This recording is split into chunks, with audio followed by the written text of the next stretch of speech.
সরকারি নজরুল কলেজ ত্রিশালের পক্ষ থেকে রসায়ন ক্লাসে স্বাগতম জানাচ্ছি।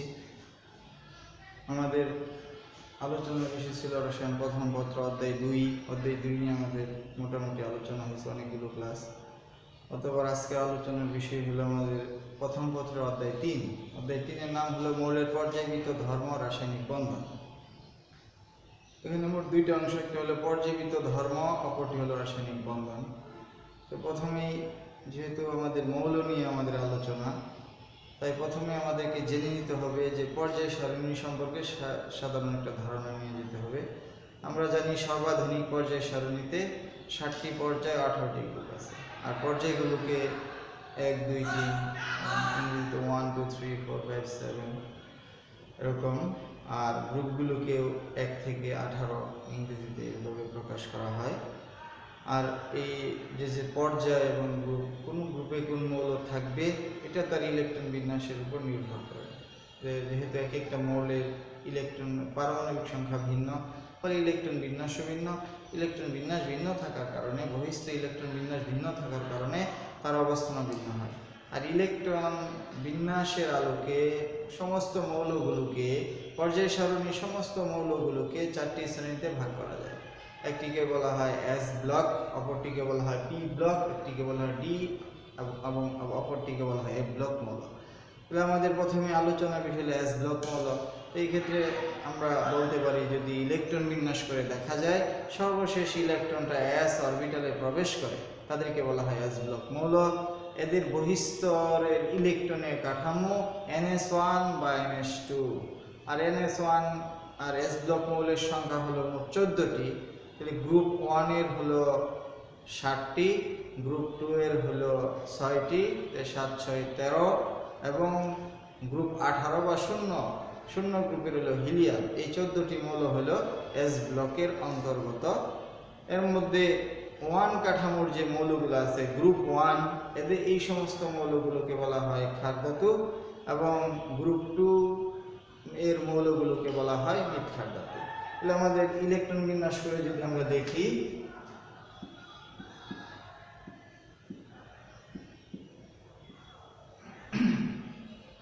বহিস্থ কাঠামো হলো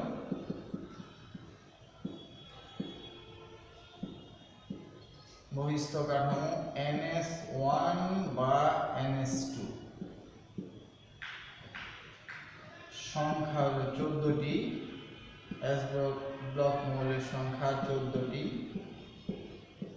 যেমন আমরা যদি উদাহরণ হিসেবে দিই, বেরিলিয়াম Be, এটা হলো 4, হলো 1s2 2s2, এবং সোডিয়াম পারমাণবিক সংখ্যা 11, হলো 1s2 2s2 2p6 3s1। তাহলে প্রথমটার ইলেকট্রন বিন্যাস দেখা যাচ্ছে সর্বশেষ ইলেকট্রনটা এস এ আছে এবং এস এ 2টা ইলেকট্রন আছে, এই জন্য এটা এস ব্লক মৌল। আবার সোডিয়ামের ইলেকট্রন বিন্যাস হতে দেখা যাচ্ছে তার ইলেকট্রন বিন্যাসে সর্বশেষ ইলেকট্রনটা 3s এ আছে এবং একটা ইলেকট্রন আছে, এই জন্য সেও এস ব্লক মৌল। তাহলে এস ব্লক মৌল এর মধ্যে যে 14টা মৌল, এর মধ্যে 13টা মৌল, 12টা মৌল হলো ধাতু, আর হাইড্রোজেন হলো অধাতু, আর হিলিয়াম হলো অধাতু। তাহলে আমাদের এস ব্লক সম্পর্কে বিবরিত হলেই হবে যে এখানে প্রশ্ন আকারে আসে যে এস ব্লক মৌল কি, আমরা সংজ্ঞা দিলাম। আর আসে ক্ষার ধাতু মৃৎক্ষার ধাতু কি, তাহলে আমরা এখানে বলতে পারি যে গ্রুপ 1 এর মৌলসমূহকে বলা হয় ক্ষার ধাতু, কারণ এরা পানির সাথে বিক্রিয়া, গ্রুপ 1 এর মৌলগুলো পানির সাথে বিক্রিয়া করে ক্ষার তৈরি করে, এজন্য তাদেরকে ক্ষার ধাতু বলা হয়। আর গ্রুপ 2 এর মৌলগুলোকে বলা হয় মৃৎক্ষার ধাতু, কারণ এরা এই সমস্ত মৌল পানির সাথে বিক্রিয়া করে ক্ষার তৈরি করে এবং মাটিতে পাওয়া যায়, এই কারণে তাদেরকে বলা হয় মৃৎক্ষার ধাতু।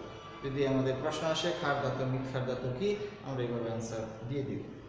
অতঃপর আমাদের আলোচনার বিষয় হলো পি ব্লক মৌল।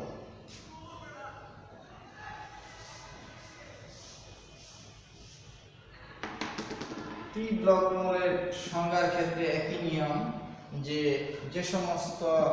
সকল মৌলের ইলেকট্রন বিন্যাস করে দেখা যায় সর্বশেষ ইলেকট্রনটা পি অরবিটাল অবস্থান করে, তাদেরকে বলা হয় পি ব্লক মৌল।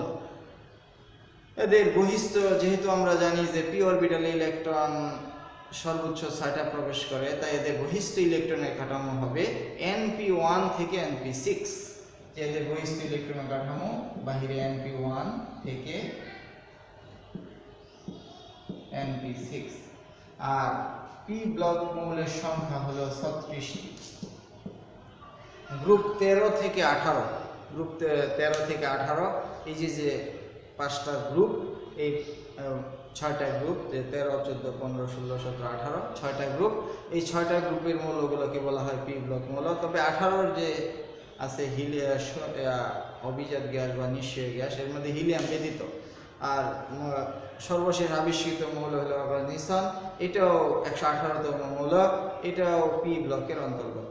তাহলে অধিকাংশ পি ব্লক মৌল অধাতু। এই ব্লকের মধ্যে ধাতু, অধাতু, উপধাতু সবগুলোই অবস্থান করছে, তবে এখানে অধিকাংশই অধাতু।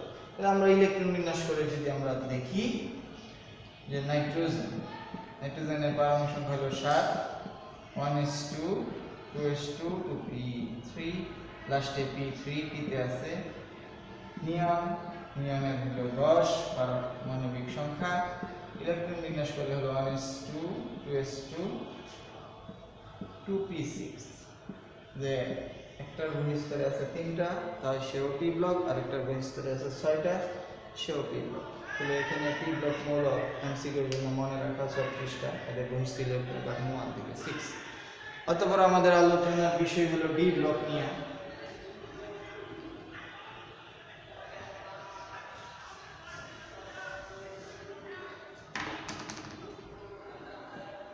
ডি ব্লকের সংজ্ঞার ক্ষেত্রে একই রকম উত্তর হবে, যে সকল মৌলের ইলেকট্রন বিন্যাসে সর্বশেষ ইলেকট্রনটি ডি অরবিটালে প্রবেশ করে তাদেরকে ডি ব্লক মৌল বলে।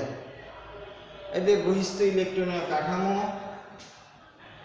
n-1, d 1 থেকে 10, ns 1/2।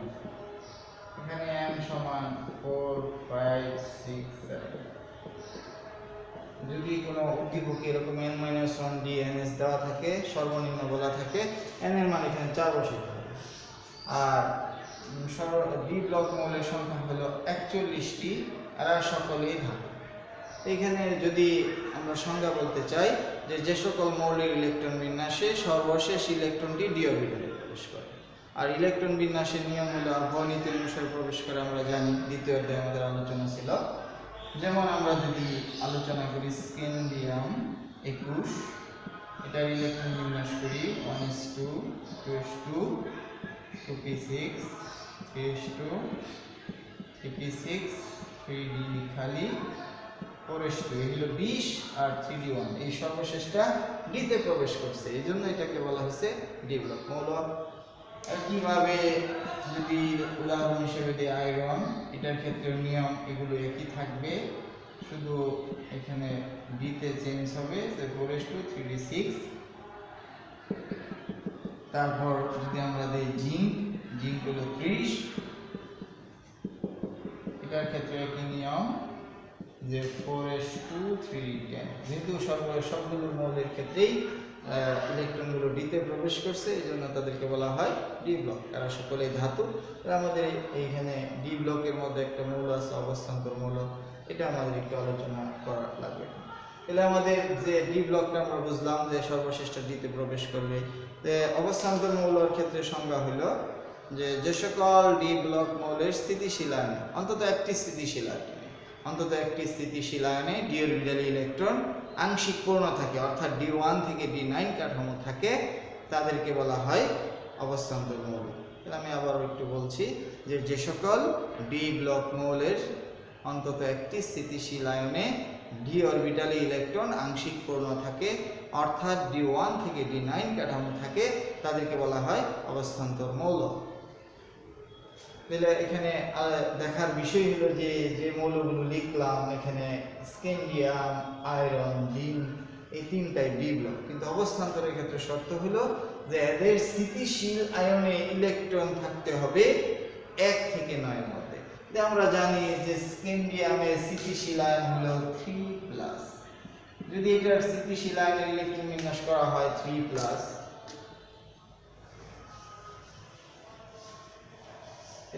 এখন আমাদের আলোচনার বিষয় অবস্থান্তর মৌল নিয়ে। অবস্থান্তর মৌল।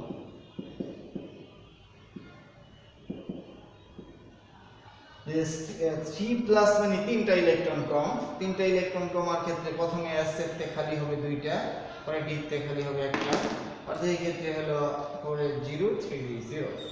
আর যদি আমরা জানি যে আয়রনের স্থিতিশীল আয়ন হলো Fe2+, 3+, এখানে যদি আমরা 2+ এর ইলেকট্রন বিন্যাসটা লিখি 2+, এখানে দুইটা কম,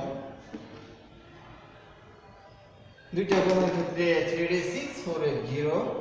আর জিঙ্কের স্থিতিশীল আয়ন হলো 2+, এখানেও দুইটা ইলেকট্রন যদি কম হয় এখানে হবে 3d10 4s0।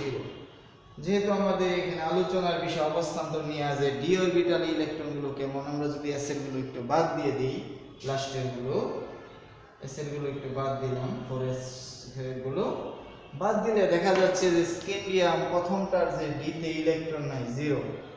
আর জিঙ্কের ক্ষেত্রে ইলেকট্রন বিন্যাসে স্থিতিশীল আয়নে দেখা যাচ্ছে যে 3d10। এই ক্ষেত্রে দেখা যাচ্ছে যে স্ক্যান্ডিয়াম এবং জিঙ্ক তারা ডি ব্লক মৌল হলেও অবস্থান্তর মৌল নয়, কারণ অবস্থান্তর মৌলের শর্ত তারা পূর্ণ করে না। শর্ত মোতাবেক ইলেকট্রন 1 থেকে 9 এর মধ্যে থাকতে হবে। কিন্তু আয়রনের ক্ষেত্রে দেখা যাচ্ছে যে তার স্থিতিশীল আয়ন ইলেকট্রন 3d6, তাই সে অবস্থান্তর মৌল। তাহলে এখানে আমাদের আলোচনাগুলোর মধ্যে মাঝে মাঝে প্রশ্ন আসে এরকম অনুধাবনমূলকে, যে স্ক্যান্ডিয়ামকে অবস্থান্তর মৌল বলা হয় না কেন। তাই প্রথমে আমরা অবস্থান্তর মৌলের সংজ্ঞা দিব, যে সকল ডি ব্লক মৌলের স্থিতিশীল আয়নে ডি অরবিটাল ইলেকট্রন আংশিক পূর্ণ থাকে, অর্থাৎ d1 থেকে d9 কাঠামো থাকে, তাদেরকে অবস্থান্তর মৌল বলে। অতঃপর স্ক্যান্ডিয়াম এবং এর স্থিতিশীল আয়নের ইলেকট্রন বিন্যাস দিব, দেওয়ার পরে বলবো যে স্ক্যান্ডিয়ামের স্থিতিশীল আয়নের ইলেকট্রন বিন্যাস হতে দেখা যায় যে এর ডি অরবিটালে কোনো ইলেকট্রন নেই, অর্থাৎ 3d0, তাই সেই ডি ব্লক মৌল হলে অবস্থান্তর মৌল নয়। একইভাবে জিঙ্কের ক্ষেত্রে ব্যাখ্যা হবে, জিঙ্কের ইলেকট্রন বিন্যাস দিব যে 10 2+ একটাও দিব, দিয়ে সেটা পরে বলে দিব যে ইলেকট্রন বিন্যাস হতে দেখা যাচ্ছে যে তার ডি অরবিটাল ইলেকট্রন পরিপূর্ণ, তাই সে ডি ব্লক হলে অবস্থান্তর নয়। আর এরকম ভাবে আয়রনের ক্ষেত্রে প্রশ্ন আসে এরকম যে Fe কে ডি ব্লক এবং অবস্থান্তর বলা হয়।